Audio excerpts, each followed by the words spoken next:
Assalamualaikum warahmatullahi wabarakatuh. Perkenalkan kami dari kelompok 2 dengan saya sebagai anggota yaitu Alisa Gibran dengan NIM 24060121300811 dengan rekan saya Bima Ditya Aryono dengan NIM 24060121401113.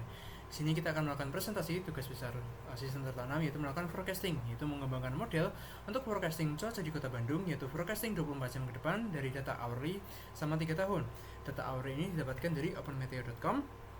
Dari dokumennya di sini kita mengambil dari historical forecast. Lalu untuk Kota Bandungnya kita mengambil dari latitude dan longitude-nya, yaitu 6,9 sekian dan 107,6 sekian. Nah, itu untuk data yang diambil ini harusnya 6 Desember 2022 sampai dengan 6 Desember dari tahun 2025. Nah, untuk data yang diambil adalah temperatur, relative humidity, dew point, dan wind speed. Nah, kemudian dari openmeteo ini kita ngambil dari API response-nya. Di sini kita copy, lalu kita pindah ke Google Colab, yang dimana dari API response ini kita akan mendapatkan data dari openmeteo.com. Nah, lalu di sini sesuai dengan apa yang ada di openmeteo dan tambahan itu PMD Arima yang mana nanti digunakan untuk melakukan auto Arima untuk mencari rekomendasi parameter dari sarimanya nanti. Di sini import dan di sini data loading sesuai dengan apa yang ada di openmeteo ini kita copy, lalu didapatkan data berikut, yaitu hourly data frame, mana data sesuai yaitu dari 6 Desember 2022 sampai dengan 6 Desember 2025, di mana terdapat 2637 data. Di sini terdapat 3 yaitu temperatur, temperatur, relative humidity, dew point, dan wind speed. Nah, lalu kemudian karena di sini datanya masih dari 0, karena tadi GMT-nya kita set 0. Nah, di sini kita melakukan pergeseran sebanyak 7, yaitu kita ubah ke waktu Indonesia bagian barat menggunakan convert ke Asia atau Jakarta. Nah, di sini dapatkan date lokal, yaitu waktu yang sebelumnya dimulai dari 00, sekarang dimulai dari 07. Lalu kita melakukan eksplorasi data analisis yang mana akan dilanjutkan oleh rekan saya Alisa Gibran. Nah, untuk EDI ini kami melakukan pengecekan terlebih dahulu terhadap mungkin data yang tidak normal. Seperti pertama itu kami mengecek apakah ada missing value dan ternyata memang tidak ada. Lalu kami juga mengecek apakah perlu dilakukan ada interpolasi. Lalu juga kami melakukan pengecekan apakah ada duplikasi data, dan jika ada memang akan dihitung mainnya berapa. Nah, ternyata memang dari hasil yang dicek itu semuanya bernilai 0, jadi sudah aman, tidak perlu dibersihkan atau dinormalisasi ulang. Lalu kami melakukan agregasi resampling menjadi data harian dengan menggunakan data average atau min-nya. Lalu kami melakukan visualisasi untuk melihat tren atau adanya kemungkinan tren ataupun seasonal pada datanya. Nah, ternyata dapat dilihat ternyata memang ada suatu pattern di mana pada bulan-bulan tertentu itu memang mengalami penurunan dan kenaikan. Oleh karena itu kami mencurigai adanya tren ataupun seasonal pada data ini. Kemudian kami melakukan eksplorasi di korelasi heatmap untuk melihat korelasi antar variabelnya. Nanti akan berguna di pelatihan model. Selanjutnya kami melihat datanya dengan melakukan describe untuk melihat count-nya berapa, average berapa, nilai paling kecil berapa, maksimum berapa, dan standar deviasi berapa. Lalu kami juga melihat info datanya dengan tipe, untuk melihat tipenya, lalu juga apakah harus 0 atau apakah harus 0 atau boleh 0. Lalu kemudian kami juga melihat 5 entry awal atau 5 record awal dari data tersebut. Lalu setelah itu kami melakukan plotting atau melihat visualisasi grafiknya itu untuk masing-masing variabel. Pertama itu temperatur terhadap waktu atau tanggal, untuk melihat apakah ada tren atau seasonal pada data ini, terutama untuk variabel ini. Lalu kemudian kami juga melihat untuk yang humidity atau kelembapan, ternyata memang untuk yang temperatur tadi ada kemungkinan tren atau seasonal.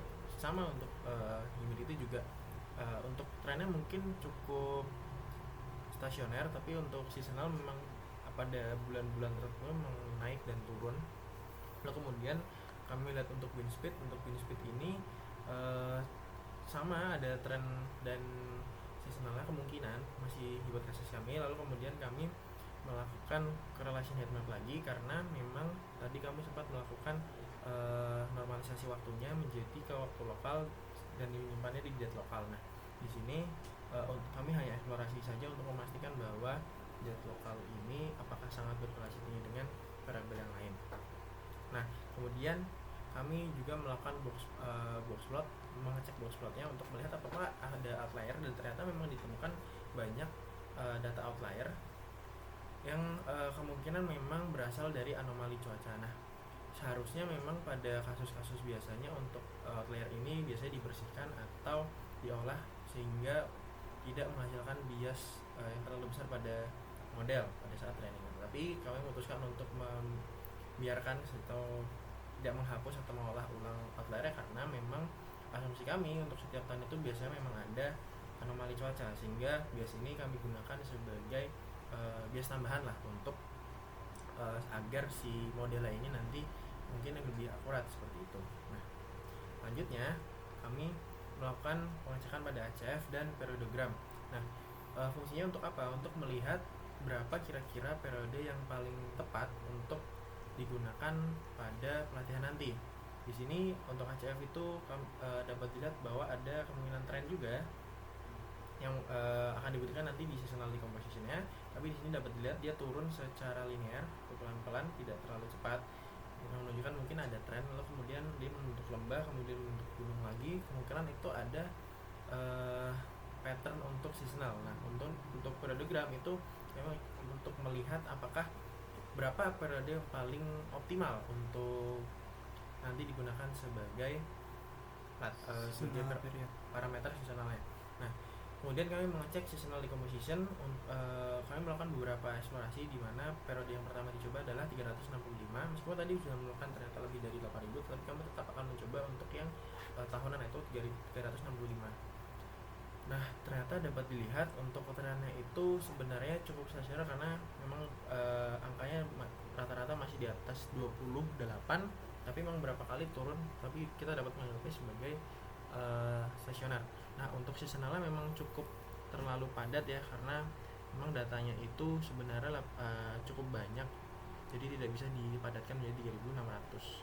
Nah, selanjutnya kami menggunakan periode 8.760. Nah, di sini terlihat bahwa memang untuk trennya itu tidak terlalu stasioner, dan untuk seasonalnya pun sudah cukup terlihat dibanding yang kami menggunakan 365.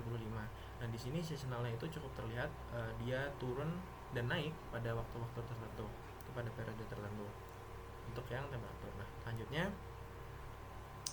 kami juga mencoba untuk di periode 4.380, dan sama hasilnya hampir sama dengan 8.000, tetapi memang kenapa kami tetap mencoba, karena untuk eksplorasi saja.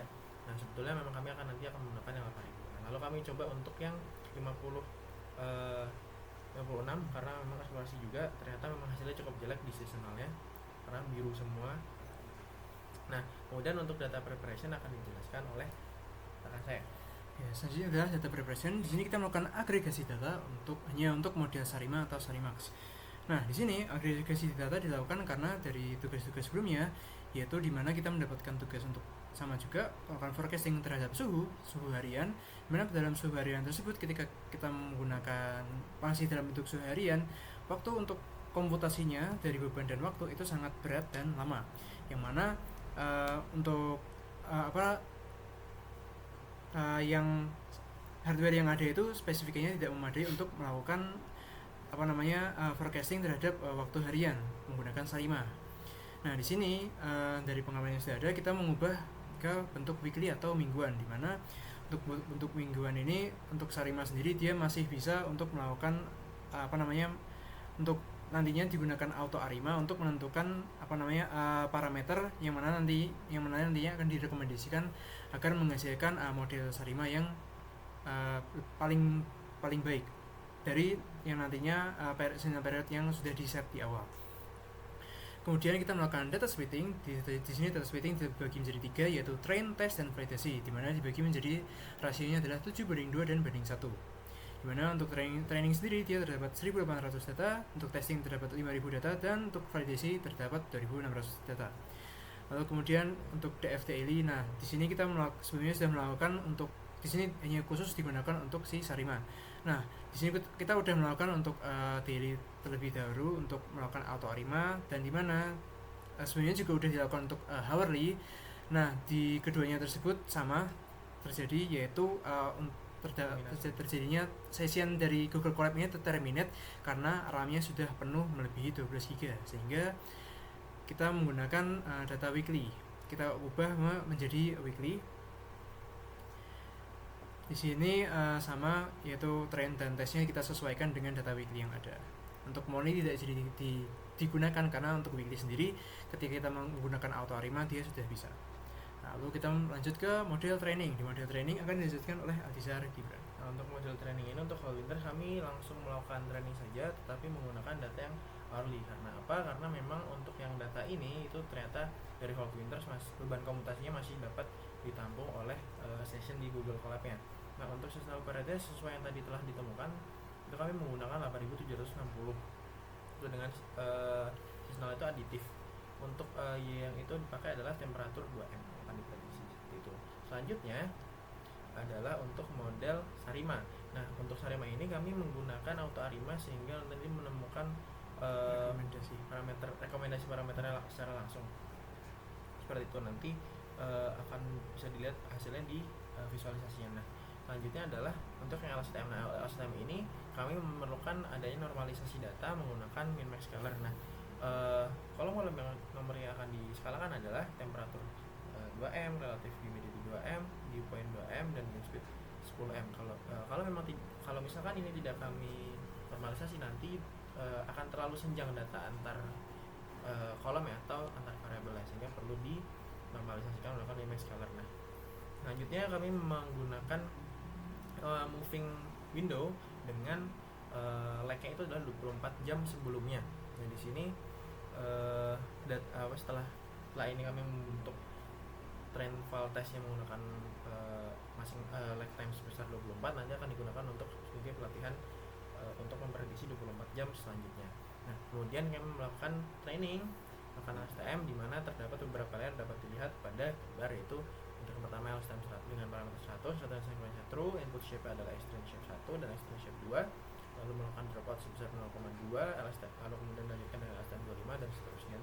Kemudian kami melakukan compiling model, di mana di sini kami mencoba-coba untuk menggunakan matrix akurasi dan MAE, dan untuk lossnya itu untuk optimizer dulu itu kami menggunakan Adam. Nah, untuk loss itu kami menggunakan MSE. Lalu untuk matriksnya itu memang ada kami mencoba-coba di bagian matriksnya itu kami pertama mencoba untuk MAE saja, lalu kemudian akurasi, tetapi ternyata memang yang ditemukan adalah untuk akurasi ini tidak terlalu signifikan di dalam pelatihan LSTM. Oleh karena itu memang sebetulnya hanya perlu MAE saja. Nah, kemudian untuk LSTM ini semakin kecil lossnya memang akan semakin baik. Jadi memang yang dilihat hanya lossnya saja atau fungsi lossnya saja daripada nilai akurasinya. Lalu kemudian kami juga membuat fungsi callback early stopping. Fungsinya untuk apa? Untuk memberhentikan pelatihan agar menghindari adanya overfitting ketika memang lossnya sudah stagnan, tidak terlalu jauh nilainya. Dapat dilihat untuk file lossnya yang dilihat adalah 5 hasil pelatihan sebelumnya. Nah, itu terdapat di passionnya. Jadi ketika sudah 5 kali stagnan, dia akan otomatis berhenti.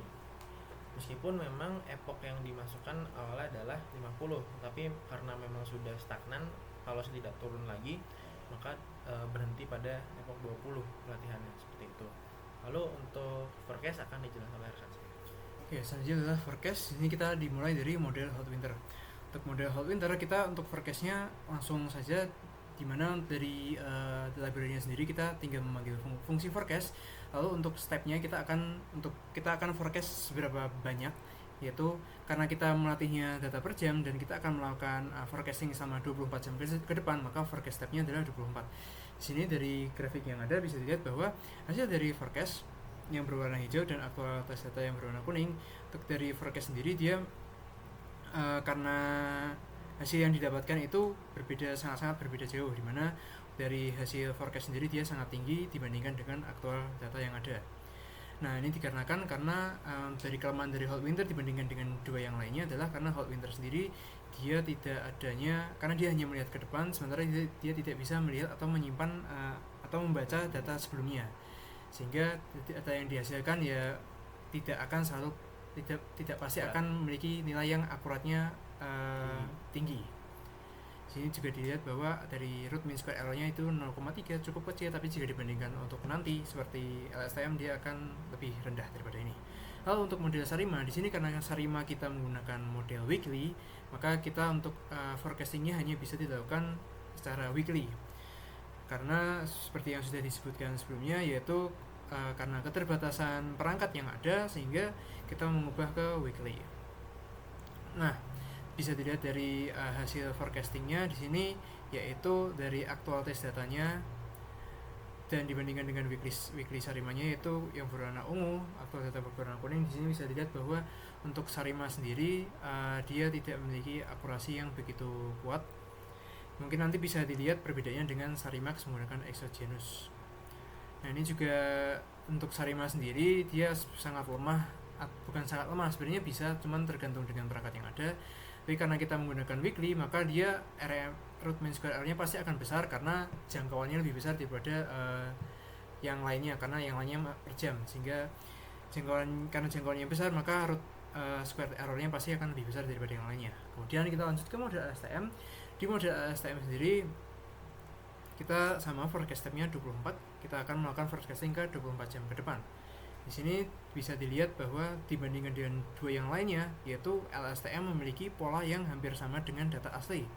Mana data asli berwarna kuning dan LSTM berwarna titik-titik merah ini, LSTM sendiri bisa mengikuti pola dari data yang asli, sehingga LSTM sendiri dilihat dari root mean square error-nya itu 0,1, sehingga dia lebih baik daripada yang lainnya. Kelebihannya adalah dia bisa mengikuti pola yang ada, sementara untuk Hot Winter dan Sarima sendiri mereka tidak bisa mengikuti pola yang ada. Maka kita akan lanjut ke perbandingan metrik tiap model. Nah, dari metrik tiap model bisa dilihat bahwa LSTM sendiri memiliki error yang lebih rendah daripada yang lainnya. Sementara untuk yang lebih jelek pastinya Sarima, karena Sarima sendiri kita menggunakan data weekly yang mana jangkauannya lebih besar daripada yang lainnya. Jadi untuk LSTM sendiri lebih cocok digunakan untuk hourly, tapi mungkin kita belum tahu juga untuk Sarimanya nanti seperti apa jika kita terapkan ke hourly. Tapi LSTM untuk Sarima sendiri sebenarnya tidak bisa dibandingkan secara apple to apple dengan yang lainnya karena dia menggunakan data weekly. Tapi kita juga belum mencoba untuk LSTM sendiri untuk data weekly seperti apa, karena sesuai tugasnya kita hanya memprediksi secara per jam atau hourly. Oke, mungkin selanjutnya akan bisa dilanjutkan oleh Gibran untuk eksplorasi tambahan. Nah, untuk eksplorasi tambahan ini kenapa kami melakukannya terlebih dahulu itu karena memang adanya kesenjangan antar modelnya, di mana untuk Sarima ini cukup berat beban komputasinya. Oleh karena itu kami pindahkan untuk di belakang untuk eksplorasi tambahan. Nah, untuk percobaan ini kami menggunakan Sarima dengan exogenous variable. Nah, sebetulnya kami melakukan 3 skenario, di mana skenario awal adalah variable exogenous-nya adalah relative humidity 2M saja, kemudian dew point 2M saja, kemudian keduanya. Jadi 3 skenario itu. Nah, tapi di sini hanya ada satu sel untuk kami lakukan berulang-ulang, kemudian kami visualisasi satu persatu. Nah, untuk yang pertama itu adalah menggunakan dew point sebagai exogenous variable. Nah, ternyata hasilnya itu cukup buruk, di mana hasil forecast dengan actual datanya itu cukup jauh. Dibuktikan dengan root mean square error-nya pun, skornya itu pun cukup besar, itu 1. Seperti itu. Nah, selanjutnya untuk relative humidity 2M sebagai exogenous variable itu menghasilkan forecast model yang dengan forecast yang cukup buruk pula, di mana hasil forecastnya atau hasil peramalan itu cukup jauh juga dengan actual test data. Dibuktikan juga dengan RMSE skornya cukup tinggi pula, 0,8, meskipun lebih kecil tapi tetap memang cukup meleset, sangat meleset bahkan dibandingkan dengan dew point, hampir sama. Nah, kemudian untuk skenario ketiga itu kami menggunakan relative humidity dan dew point 2M sebagai exogenous variable. Di sini ternyata ditemukan bahwa untuk hasil forecast dibandingkan dengan actual test data cukup baik, di mana hasilnya itu sangat mirip, bahkan patternnya sangat mirip. Mungkin hanya ada sedikit error di bagian sini. Nah, tetapi kami ada kecurigaan bahwa ini overfitting, meskipun memang ini adalah data aktual dibandingkan dengan data forecast. Nah, untuk hal ini ternyata errornya itu cukup kecil.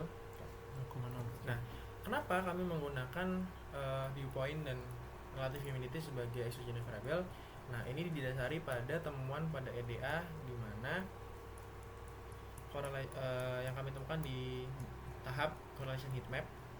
Nah, correlation heat map ini ditemukan bahwa korelasi antara temperatur 2M sebagai variabel dia atau yang akan diprediksi dengan variabel lainnya itu ternyata untuk relative humidity terhadap temperatur 2M itu ternyata berkorelasi tinggi secara berkebalikan.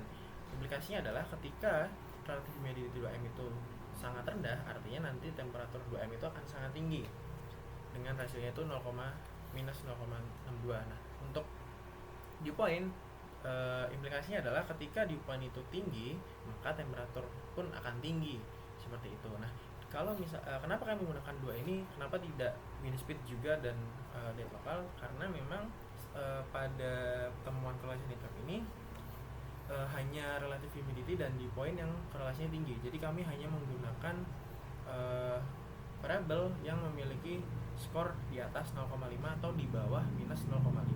Sedangkan di sini wind speed skornya itu masih di atas minus 0,5 dan di bawah 0,5. Nah, kenapa date local tidak digunakan? Karena memang skornya hanya 0,1, artinya jadi tidak berpengaruh secara langsung. Nah, kenapa kami tidak menggunakan skor yang lain? Karena memang yang akan diprediksi adalah temperatur. Jadi kami hanya melihat untuk yang kolom ini ataupun baris ini, seperti itu. Nah, untuk kesimpulannya yang kami temukan adalah kalau misalkan memang data yang ingin diprediksi itu memiliki data aslinya hourly ataupun daily,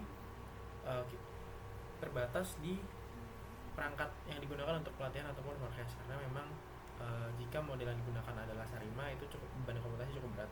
Tapi kalau misalkan memang menggunakan Cloud Winters, ternyata Cloud Winters tidak dapat menangkap data sebelumnya dengan data sebelumnya. Nah, kalau misalkan dibandingkan dengan LSTM bisa juga, tetapi dan lebih beban komputasi lebih rendah dibanding Sarima. Jadi untuk data seperti ini mungkin akan lebih baik menggunakan LSTM dengan LSTM sebagai keluar dengan model terbaik di antara ketiganya, pun errornya pun sangat kecil. Tetapi jika memang perbandingannya untuk weekly memang belum ditemukan, karena sesuai urgensinya itu kami hanya menggunakan LSTM sebagai hourly untuk memprediksi 24 jam selanjutnya. Nah, kalau misalkan memang akan dibutuhkan untuk memprediksi secara mingguan, mungkin perlu dilakukan penelitian tambahan, yaitu menggunakan LSTM tetapi datanya weekly dibandingkan dengan Sarima menggunakan data weekly. Karena untuk temuan dari eksplorasi tambahan tadi, ternyata untuk Sarima menggunakan exogenous variable dew point dan relative humidity, skor errornya sangat rendah, dan ketika divisualisasikan memang temuannya adalah untuk yang actual dan forecast sangat mirip seperti itu. Nah, mungkin akan dilanjutkan dengan rekan saya.